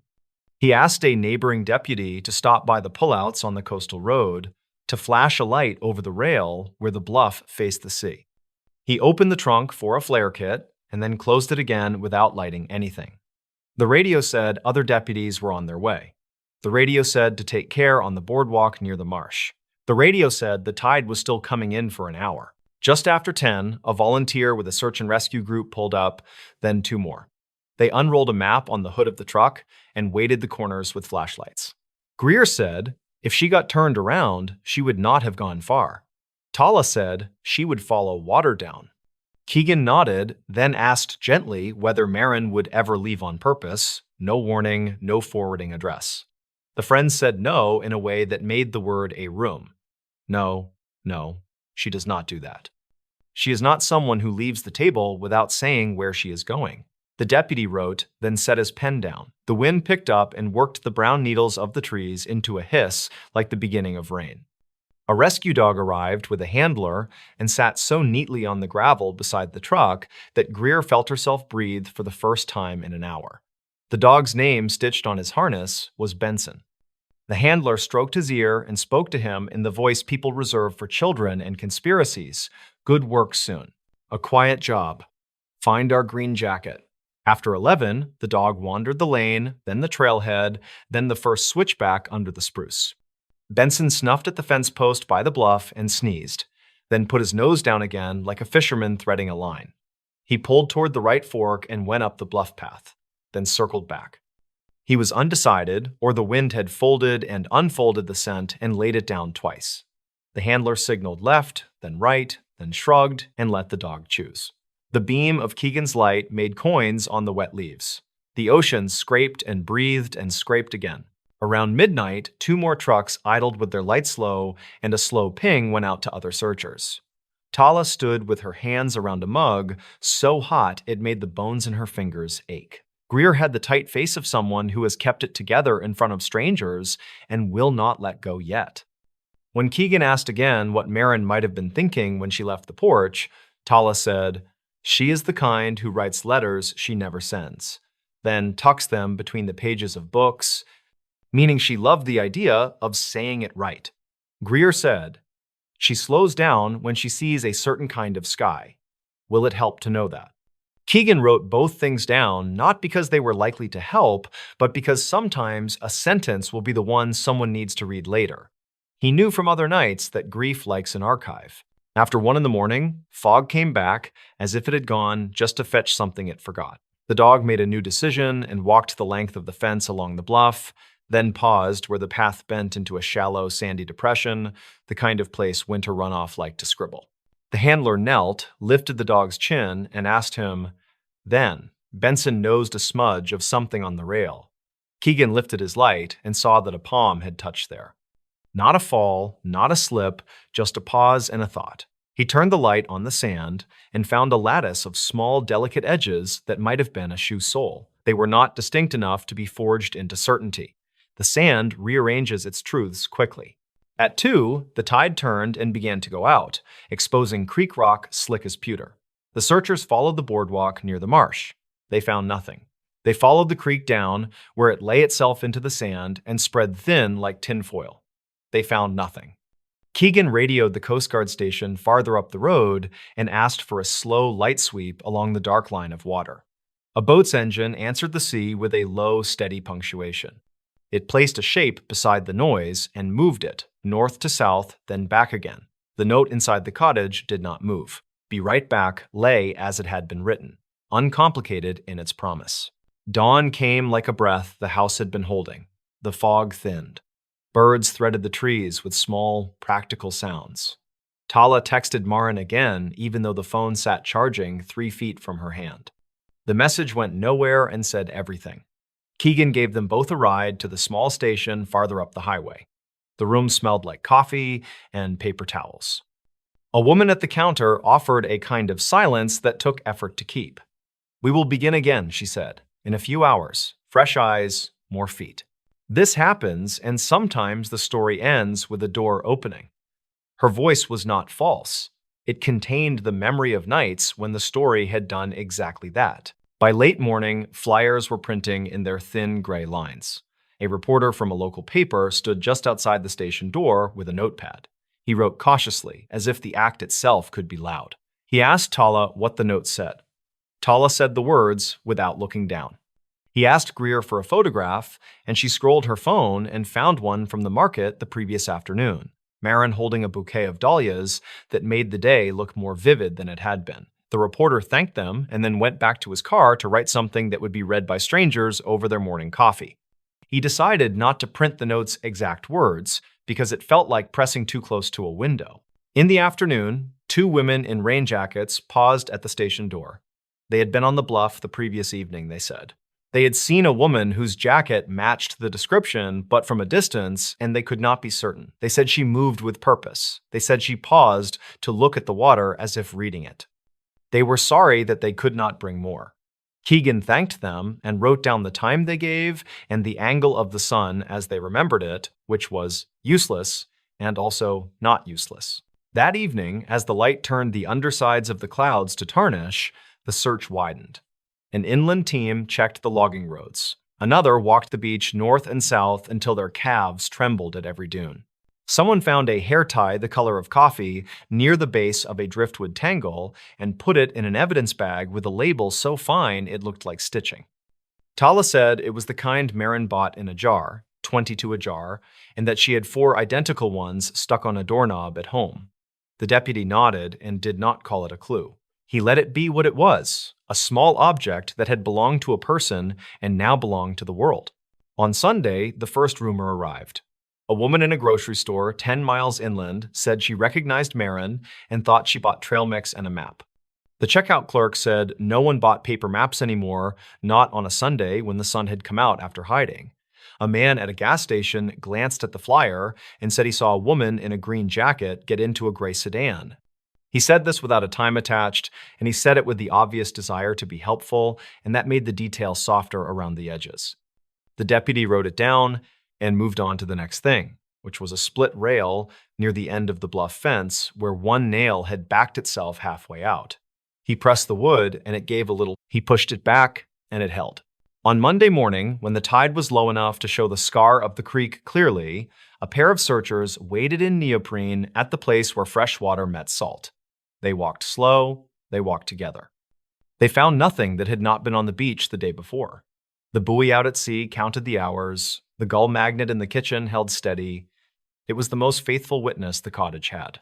Investigations widen like circles made by a thrown stone, and then they harden into lines. People are interviewed, workplaces checked, phone records examined, cameras along the coastal highway reviewed for slices of green jacket walking past a window of convenience store light. It is tedious work and holy work. On Tuesday, at her museum in Spokane, a supervisor named Anna printed a letter for anyone who asked. It said that Marin had not been in any kind of trouble, that she had asked for those days off months before, that she had signed the art shipping manifest for a temporary exhibit on the Thursday morning before she left for the coast, and she had done so in her quiet, neat print, each letter in her name set down as if it mattered. On Wednesday, a ranger who knew the bluff by seasons rather than days noted that a section of the path near the fence had been chafed by more footprints than usual and that the roots there made a shallow shelf like a step. It was the kind of place a person might pause to look for whales. It was the kind of place a person might shift their weight and then decide to step back. He told Keegan what he had noticed. Keegan thanked him and wrote the words. In the evening, rain came thin as thread, not enough to soak, just enough to smudge edges. On Thursday, a volunteer walking south toward Proposal Rock found a small pen with a needle tip and brought it to the station in a plastic bag. The pen did not have a name on it.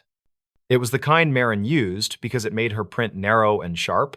Tala held it and then handed it back. She said it could be anyone's, and for a moment, it seemed a kindness to let the world be full of identical pens.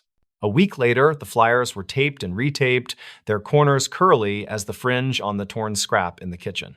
A woman from a larger newspaper called the station and asked to speak with Keegan. He answered and said only what he could say, which was that they were still looking, still interviewing, still asking for anyone who had been on the bluff the evening of the walk to call. The reporter asked about the note. He said simply that it existed. The reporter asked if they believed she had left of her own choosing. He said the line that officers learn to say and mean. We are considering all possibilities.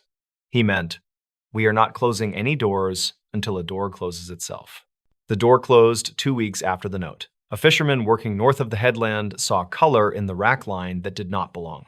He marked the spot by sight and kept his boat steady and did not look away. He called the Coast Guard. He told them he was sorry to tell them what he had seen, and they told him he had done exactly the right thing. A small procession of people who know how to be brave without an audience began moving toward a place they had all guessed and hoped at once. Later, when asked, Keegan would say the call came just after sunrise, when the day was pale and undecided. What can be said without taking more than belongs to the people who loved her is that Marin was found between the bluff and the rock in a narrow band of water that forgets then remembers every hour of every day. The ocean had carried her and then let her go. There were no marks of violence on her body. There were no signs that sent the narrative running down darker corridors. The medical examiner, in the manner of medical examiners, wrote what the water knows in a language of measured certainty. An accidental drowning, the document said. The words were not poetry, and they did not try to be.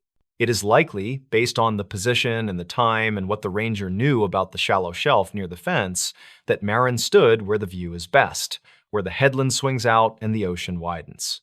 It is likely she set her hand on the rail as she had been seen to do. It is likely the sand gave a little, or her shoe shifted on a root, or she stepped down toward the edge to see better, and the bluff's face tilted her weight in a way she did not expect. It is not certain. The ocean swallows certainty and then speaks in hushing sounds that make you think for a moment that you hear an answer. You do not. You hear only the body's most ancient lullaby. Breathe, break. Breathe again. Tala and Greer were brought to the station and told with care. The deputy chose words that could be held without cutting the hands that held them. He did not say lost, he did not say gone, he said found. He said her name and let it be the anchor of the sentence. He asked if there was someone he could call. They were two people at the center of a map that had folded too many times. Tala cried in a way that made no sound. Greer stood, then sat, then stood again. The officers knew what to do. They gave them a room and a pitcher of water and 2 paper cups, as if there were a ritual to draw a human being back into the world of objects. Later that afternoon, Keegan drove down to the cottage to close it carefully. The gull magnet still held the scrap. The words on the note did not look guilty, they did not seem untrue. The promise embedded in them had not been a lie, it had been an intention. He stood in the kitchen longer than he meant to. He took the magnet off and placed it on the counter. He slid the paper into a plastic sleeve with the quiet exactness of a librarian. He did it because he believed, perhaps superstitiously, that the things people leave behind deserve a witness. He moved through the rest of the rooms, gathering what should be gathered, opening a window to let the house change air. When he stepped back onto the porch, the buoy answered the hour as if nothing had happened at all, as if hours are things that can simply be counted and not felt. The next day, beyond the formalities and the transport and the signatures that punctuate a grief like staples through paper, Keegan drove to the bluff a final time. He walked to the fence and looked down without leaning. He could see the groove where winter water wrote itself into the sand. He could see the creek's fan lift a thin light as the sun slid free of a cloud. He closed his eyes and listened to the rush and pause. He said a few words to no one in particular and was not embarrassed by the fact of it. Then he drove back to the station to write his last note in a case that had never been a case in the way the word is used on television. He printed it neatly. Family notified, identification confirmed, cause of death ruled accidental, personal effects cataloged, note collected from residents. Weeks later, Tala put the small field notebook in a drawer without reading the pages she had not written. Greer folded the thrifted market postcards into an envelope and addressed it to Marin's mother in Spokane without adding a letter, because anything she wrote would be both too much and not enough. At the museum, Anna took down the staff calendar and smoothed it with a flat palm and turned it to the next month while her throat did a small private work of grief. The coastal paper printed a second story that was shorter than the first. It did not quote the note, it did not need to. The readers knew by then the shape of the promise and how it had unraveled. At the cottage, after the rental company sent a cleaning team that moved through with the reverence of nurses at dawn, new guests arrived. They noted the smell of the sea and the sound of the buoy and the way the porch board sighed when you stepped in the center. They admired the gull magnet, which the cleaner had returned to its place on the refrigerator as if it had always lived there and always would. They went to the bluff near sunset and leaned their elbows on the fence and looked out. One of them set a palm on the rail in the exact place where 2 weeks earlier a different palm had rested. The ocean reached for the shore and fell away and reached again. The creek wrote and erased its silver line. A dog barked, then gave up and lay down. The guests did not know the weight that had once collected in that small depression in the sand where runoff liked to scribble. They did not know that a deputy had stood there in the dark and made a private promise to carry a sentence carefully. In time, the story settled into the place where stories go when they are too ordinary for legend and too tender for gossip. It did not become a cautionary tale, not exactly. People still went to the bluff at dusk. They still leaned on the rail. They still set notes beneath magnets in kitchens and wrote words that said what they meant in the minute they wrote them. Be right back. Home soon. Just out. They meant it each time. Most of them kept the promise easily because life is generous far more often than it is not. What remains is a short sentence printed in neat hand, torn from a small pad, pinned under a ceramic gull. What remains is the sound of a buoy counting the hours like someone reading a list of names. What remains is a set of careful hands, a green jacket, a field notebook with a few blank pages at the end, and a stretch of coast that does not remember and does not forget. On a certain kind of evening, the light goes thin, and the ocean turns the color of old coins, and the fence makes a shadow that looks like writing.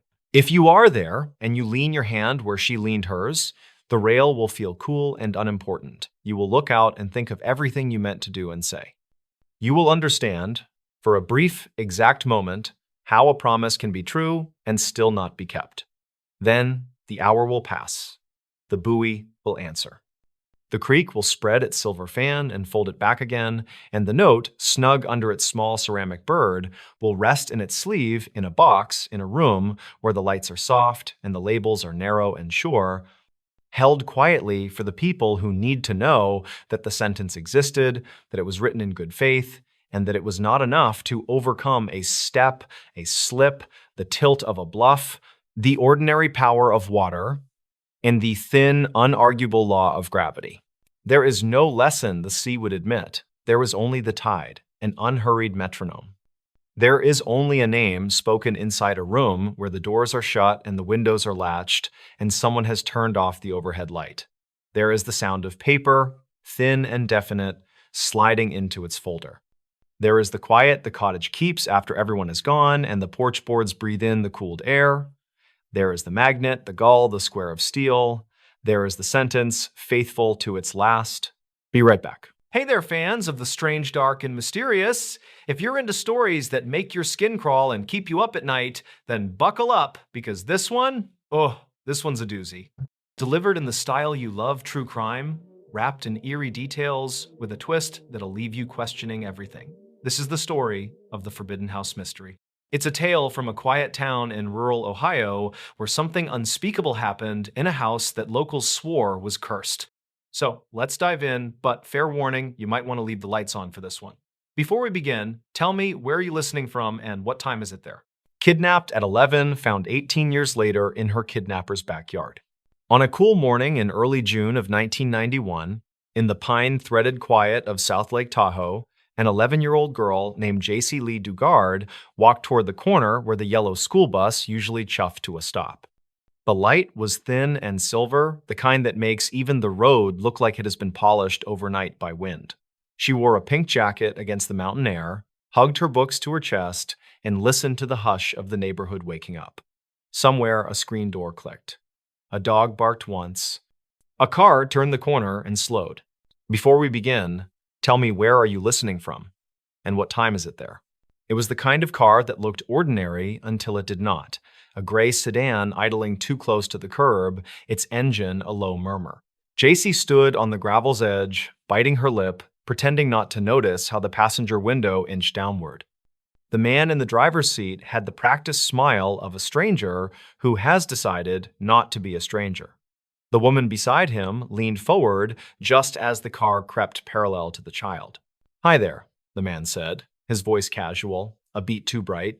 He asked for directions, something about a street name that did not exist, a question that was never meant to be answered. The woman's eyes flicked to the side mirror. The man's hand moved. The door swung. The world lurched. There was a sudden spray of gravel, a hand like a clamp on JC's wrist. The breath knocked from her chest as she stumbled and fell forward into the car.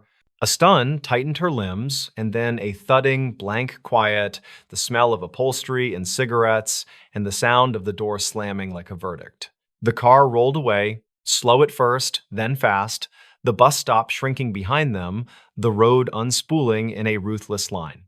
By late morning, sirens stitched across Tahoe's blue bowl of sky. Deputies fanned out through neighborhoods, neighbors stepped onto porches and shaded their eyes. JC's mother, Terry, was called at work and arrived with her heart already sprinting, a marathon of questions that had no ankles, no knees, nothing to stand on. The pink jacket was nowhere. The sidewalk held only an impression of small shoes. The day felt misprinted, like a calendar had been stamped wrong, and no one knew how to fix it. The car with JC in its back seat climbed out of the mountains and down through the Central Valley. Heat clung to the windows. The couple in the front were nearly silent, as if they were transporting glass.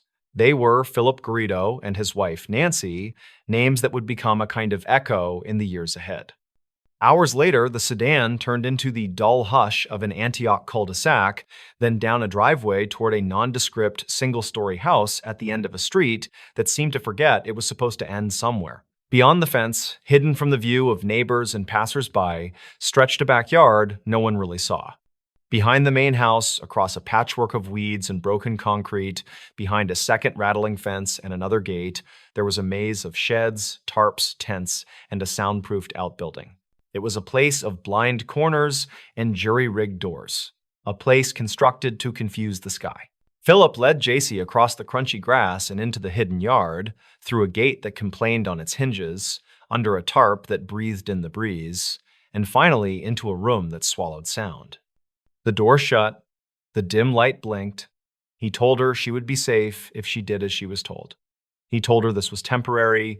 He told her things that sounded like comfort but felt like locks. The air was stale. She could hear her own breathing. In South Lake Tahoe, the search became a map of grief. Flyers multiplied on telephone poles. The photo of a blonde 11-year-old with clear eyes and a shy smile was taped into windows and pinned to corkboards in grocery stores from State Line to Placerville. Volunteers combed creek beds, abandoned lots, edges of trailheads, anywhere a mystery might choose to hide. The school bus driver was questioned again and again. The woman at the corner house replayed her morning coffee over and over, searching her memory for a detail that might turn into a door. Leads arrived thin and loud and then went quiet. The day rolled into the next. Summer burned into fall. The calendar turned its pages even when no one wanted it to. For JC, time reduced itself to a sequence of small survivals. The morning was a small survival. The noon hour was a small survival. The way the sunlight leaked through the seam of a tarp and crawled in a slow square across the plywood floor was a small survival. She learned the sounds of the yard the way a person learns a language. The swallow of the hot water heater, the rasp of a rake on gravel, the hollow knock of Philip's footsteps versus the lighter step of Nancy, whose presence was a weather that changed without warning. When Philip disappeared into the main house or ran errands in town, a different kind of air filled the room. JC counted and recounted the seconds between those footsteps, counted until counting felt like a promise. Philip talked to her as if she were both audience and captive wind. He talked about a God he believed was directing his every step, about voices he thought were guiding him. He paced, he jotted in notebooks.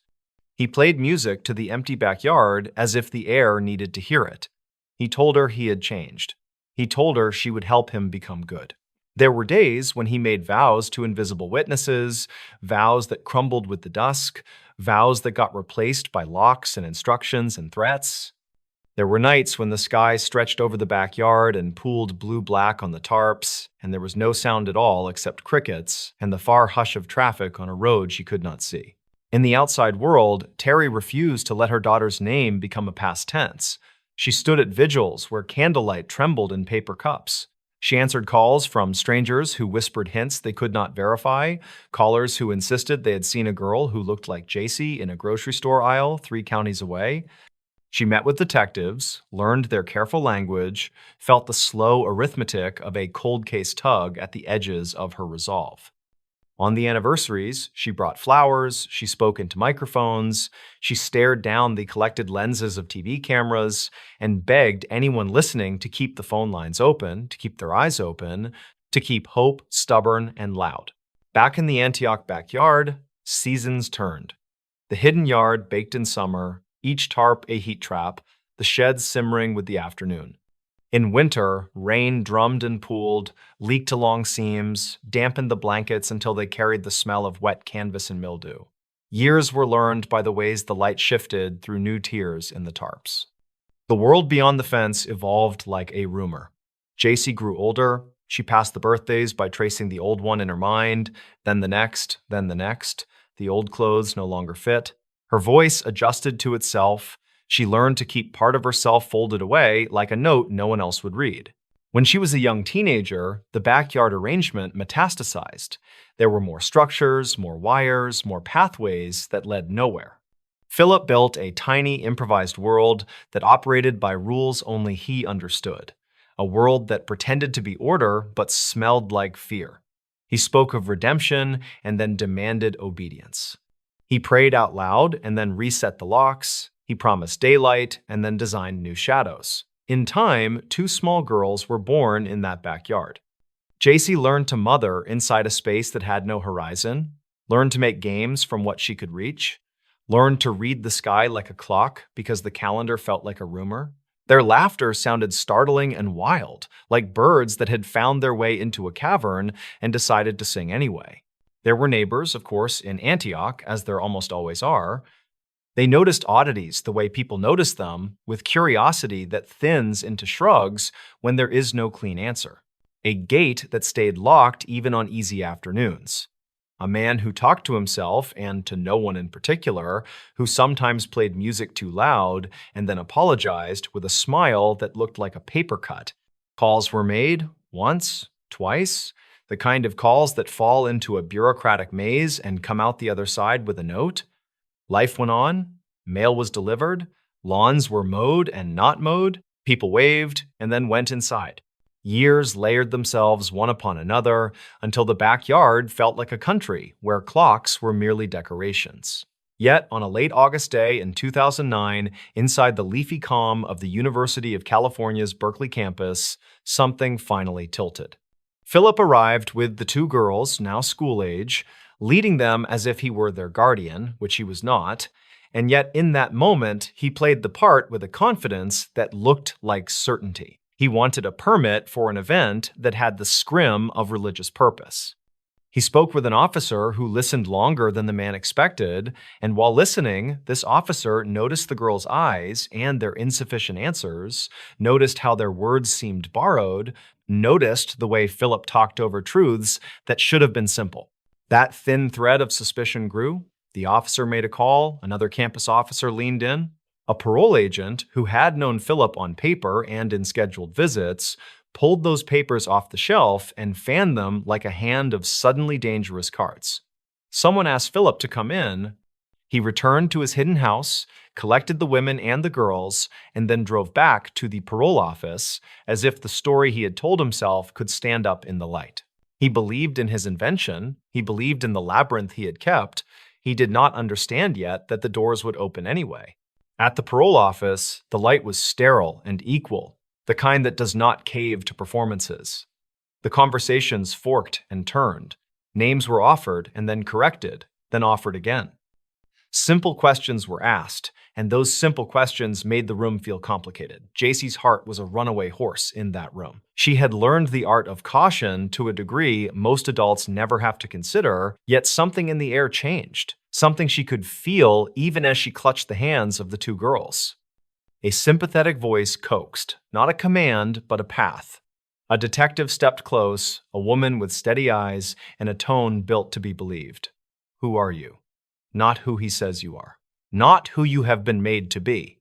Who are you? JC had spent nearly 2 decades without her own name spoken to her in a room that was safe. She had practiced her real name silently in the dark once, then stopped, because language could be dangerous in a place that weaponized attention. In the parole office, her voice went first to a whisper. Then it rose. My name is JC. The syllables felt both new and ancient in her mouth. The room inhaled. The parole agent stepped out into a short corridor and made a phone call that hit like a bell. Shortly afterward, the detective placed another call, this one to South Lake Tahoe. On the receiving end, a department that had carried a case for 18 years paused. The afternoon there was warm, the air thin and precise, and then the voice on the line said a name that had become, for many, a memorial. We think we have her. We need you to come. By evening, the Antioch property was strung with tape and lantern light, the quiet of the cul-de-sac shattered by radios, and the careful footfalls of law enforcement. The backyard, that stash of makeshift rooms and weathered tarps, was transformed into a scene that had to be read like a book whose chapters had been intentionally scrambled. Officers moved through the maze with slow purpose, measuring the distances between doors that had never opened to outsiders and noting the ways the structures intersected, which made no sense to anyone who valued daylight. Evidence technicians spoke in low voices, called out to each other with single words, logged what could be logged. They cataloged not just objects, but the architecture of control. In a separate room, JC sat with her daughters, the fluorescent light softening in the evening. She held their hands, answered their questions quietly, and tried to stitch together a way to explain a world that was finally beginning to expand. She tasted the idea of tomorrow and found it strange and too bright, but the strangeness did not scare her. It felt like a cliff with a rail and a view. When she was asked if there was someone she wanted to call, her breath faltered. A phone appeared. Numbers were dialed. The ring went through deep space, through years that suddenly felt stackable, and landed in a house where a mother had never moved out of the reach of hope. Terry picked up and said hello, a word she had said 1,000,000 times, yet this time it trembled like a bell being struck. The voice on the other end was thin and winded, the voice of a person who had been walking a long time and had finally stopped. Mom. The room seemed to tilt. The sky outside her window seemed to listen. Then the rest of the sentence came, threaded with disbelief and something stronger than relief. It is me. There are reunions that are filmed and end up being watched by people who need proof that gravity is not the only law that holds. There are reunions that happen behind closed doors and remain private, quiet as a hand sliding across a table to find another hand.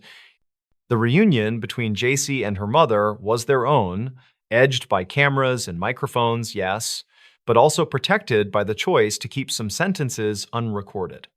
They met again on a late August evening, 2009, faces altered by the mileage of years, and yet instantly familiar, as if the day in 1991 had only just turned its head and been coaxed to look back. In the days that followed, leaks and headlines tumbled into the world at their usual velocity. The hidden yard in Antioch was shown from above, from the side, in crude sketches and careful diagrams. The arc of the story compressed itself into the speed of news. Seemingly, everyone had something to say, a version of events to rehearse, but beneath the public narrative ran the quieter work. There were interviews paced not by the clock, but by breath. There were counselors who understood how to measure time differently, by thresholds crossed and numbness thawed. There were legal proceedings for Philip and Nancy, whose names now carried the weight of charges and the silent noise of courtroom air. There were case numbers and dates and the kind of paperwork that is a civilization's attempt to name harm and place it in a ledger. For JC and her daughters, there were firsts tucked inside ordinary acts. The first time a door opened without a key kept elsewhere. The first time a window looked onto a street that she could step onto without permission. The first time the voice of a neighbor carried through the evening and sounded like a possibility instead of a threat. Grocery store aisles were vast, blinking with options. The smell of laundry from a machine in another room felt like a story told by someone who loved her. Silence changed flavor, no longer sharpened by dread, now merely a space to fill or not fill. She learned again to wear her name comfortably, to let it ring and rest, to let it introduce her and not scare her. When the state's attorneys presented their case, they spoke for hours about years, and yet no speaking could be sufficient to balance what those years contained.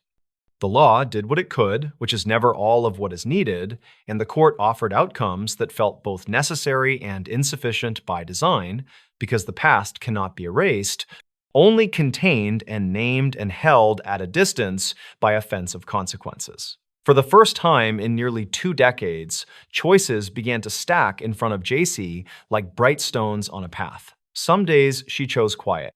Some days she chose loud. Some days she chose to remain still and let the sun find her where she Saturday. In her own time, she began to write.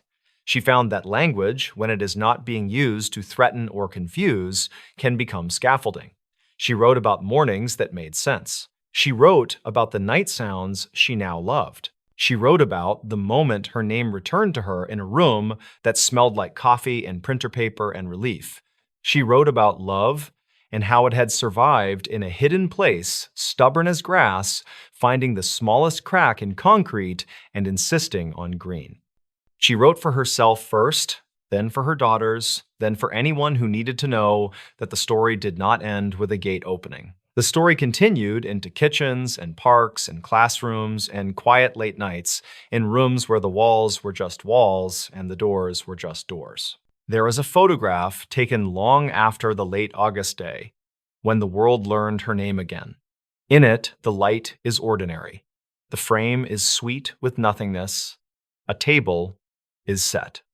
A window shows a sliver of an afternoon that has not been arranged for television. There are no tarps, no shed doors, no hinges that stick.